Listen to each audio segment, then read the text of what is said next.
그 말이 실제로 가능한가? 그 말을 실현하기 위해서 어떤 준비를 하고 있는가를 함께 물어야 합니다. 생각하는 신앙 우러나는 복음 믿음 향기.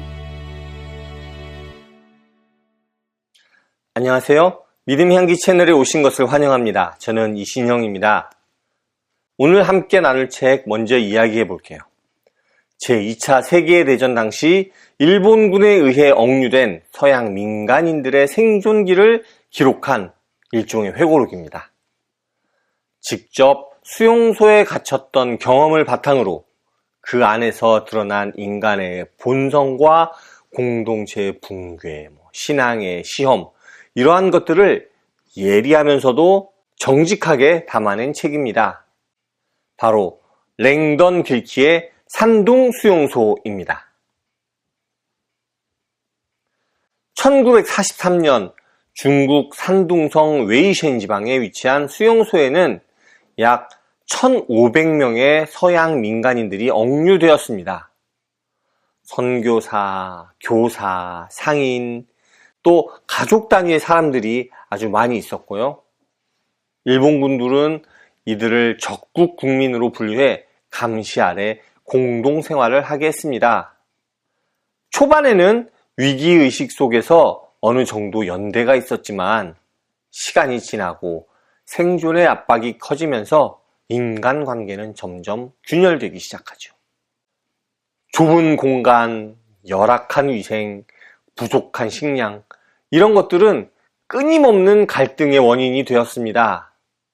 여러 가족이 한 방에서 함께 지내며 고구마, 죽, 채소 이런 것들 위주의 끼니를 배급받는 삶은 사람들의 인내심을 시험했습니다.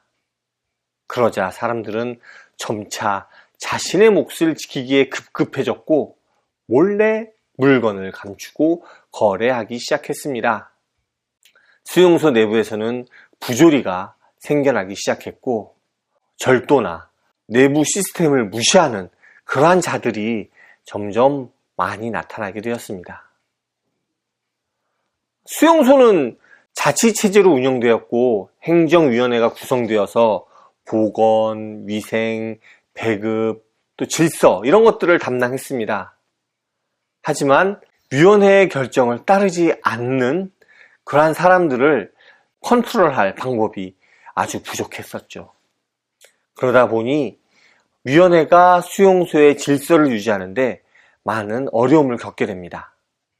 가장 충격적인 모습은 바로 신앙인들의 모습이었습니다.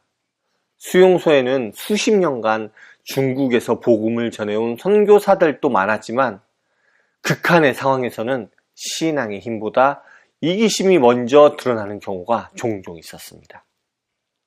나의 가족을 우선하고 공동체보다 자기 자신의 안위를 지키기에 급급했던 이들의 모습은 신앙이 단지 고백의 문제가 아니라 삶의 태도와 일관성에서 증명되어야 한다는 사실을 아주 여실히 보여줍니다. 물론 반대되는 케이스도 있었죠. 감염병 환자를 돌본 간호사들, 굶주린 아이들을 가르치던 교사들처럼 위기 속에서도 섬김과 헌신을 실천한 이들은 공동체의 등불과 같은 존재였습니다.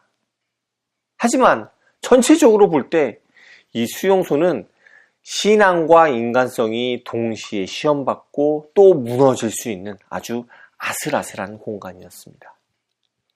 그리고 그 안에서 벌어지는 일들은 단지 전쟁이라는 특수한 상황에만 국한되지 않는, 그러니까 인간 사회의 보편적인 민낯을 드러내게 되죠. 수용소는 1945년 일본의 항복과 미군 특공대의 낙하산 강화 작전으로 극적으로 해방됩니다. 많은 사람들이 눈물을 흘렸고 또 자유를 외치면서 미군 병사들의 손을 붙잡았죠. 그러나 저자는 감격적인 해방의 순간에만 머물지 않습니다. 진짜 중요한 이야기는 그 해방을 기다리던 시간 속에서 사람들이 어떻게 살았고 또 어떤 태도를 보였는가에 있다고 강조합니다. 산둥수용소는 단순한 고통의 장소가 아니라 인간의 본성과 공동체, 신앙과 현실이 어떻게 충돌하고 드러나는지를 보여주는 축소 사회였습니다. 해방은 끝이 아니라 자신이 어떤 인간이었는지를 되묻는 출발점이었죠. 산둥수용소는 인간의 본성에 대해 불편한 질문을 던집니다. 배고픔과 고통 앞에서 인간은 얼마나 쉽게 도덕성과 신념을 내려놓을 수 있는가? 나누던 빵을 감추고 한 모금의 우유를 더 얻기 위해 기도 대신 계산을 하게 되는 순간들. 저자는 인간 내면에 감춰진 조건적 도덕성을 꿰뚫어 봅니다. 평소에는 선한 척 할 수 있지만 생존이 걸린 그 순간 본능이 먼저 반응하는 인간의 본질을 드러내지요. 이 책은 특히 기독교인들에게 깊은 도전을 줍니다. 믿음은 위기 앞에서도 유효한가? 교회 안에서는 기도하지만 세상에서는 거짓말하고 위기 상황에서는 자기 가족부터 챙기는 이중적인 삶. 이는 수용소 속 신앙인의 모습과 별반 다르지 않습니다. 신앙은 말이 아니라 위기의 순간에 우리가 내리는 선택에서 드러나지요. 특히 저자는 일부 선교사들과 교계 지도자들이 신앙보다 자기의 이익과 지위 유지를 우선하는 모습을 아주 고통스럽게 기록합니다. 이 장면은 오늘날 한국 교회의 일부 지도층과도 겹쳐집니다. 물론 한국 교회 전체를 일반화할 수는 없지요. 오늘 또 말씀을 붙들고 지역 사회 속에서 그리스도의 사랑을 실천하는 성도들이 참 많이 있습니다. 그러나 문제는 교회를 대표하고 대외적으로 목소리를 내는 지도자들의 언행이 곧 한국 교회의 얼굴이 된다는 점입니다.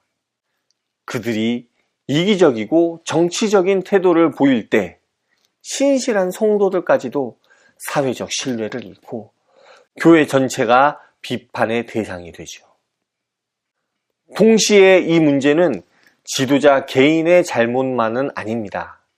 그런 이들을 지도자로 세우고 때로는 침묵하면서 그 권위를 유지시켜온 교회 공동체 전체에도 책임이 있습니다. 신앙은 설교로만 유지되지 않습니다. 공동체의 윤리와 실천이 그 신앙의 진정성을 증명합니다. 산둥수용소는 우리에게 묻습니다. 위기의 순간 당신의 신앙은 이웃을 살리는가? 아니면 자기 보호의 논리를 덧입은 도피인가? 하고 말이죠. 이 질문은 목회자나 지도자에게만 해당되는 것이 아니라 모든 성도들을 향한 질문입니다. 교회의 이름으로 드러난 신앙의 이기심은 개인의 타락이 아니라 공동체 전체의 영적 건강을 되돌아보게 하는 경고음입니다. 따라서 한국 교회는 지도층의 인식과 태도부터 성찰하되 거기서 멈추지 말고 공동체 전체가 신앙을 말하는 자에서 더 나아가 신앙을 살아가는 자로 거듭나야 합니다. 저자는 이상만으로는 공동체를 이끌 수 없다는 현실을 이야기합니다. 행정위원회는 선한 의도를 가진 인물들로 구성되었지만 복잡한 갈등과 자원 분배 앞에서는 무력했습니다. 결국 이들의 무능은 더 큰 혼란과 불평등을 낳은 부분도 있고 그러다 보니 사람들은 공동체에 대한 신뢰를 유지하기가 점점 어려워져 갔죠. 이 모습은 오늘날 우리의 정치 현실과도 닮아 있습니다. 지금 우리나라 대선 기간이잖아요. 대선 후보들은 화려한 비전과 또 도덕성 이런 것들을 외치지만 실제로 그것을 실현할 수 있는 구체적인 전략과 역량이 있는지는 그렇게 깊이 검토되지 않습니다. 우리는 누가 더 도덕적이고 또 더 좋은 말을 했는가? 물론 중요하죠. 하지만 그것뿐만이 아니라 그 말이 실제로 가능한가? 그 말을 실현하기 위해서 어떤 준비를 하고 있는가를 함께 물어야 합니다. 정치는 마음을 울리는 연설만이 아니라 복잡하고 예측 불가능한 현실 속에서 질서를 세우고 모두가 함께 살아갈 길을 만들어가는 그러한 기술입니다. 말도 중요합니다만 그걸 어떻게 실행하는가도 그거 못지않게 중요합니다. 오늘 준비한 내용은 여기까지입니다. 이 책은 우리에게 다시금 묻습니다. 위기 앞에서 당신은 어떤 인간입니까? 당신의 신앙은 말뿐이 아니라 삶으로 증명되고 있습니까?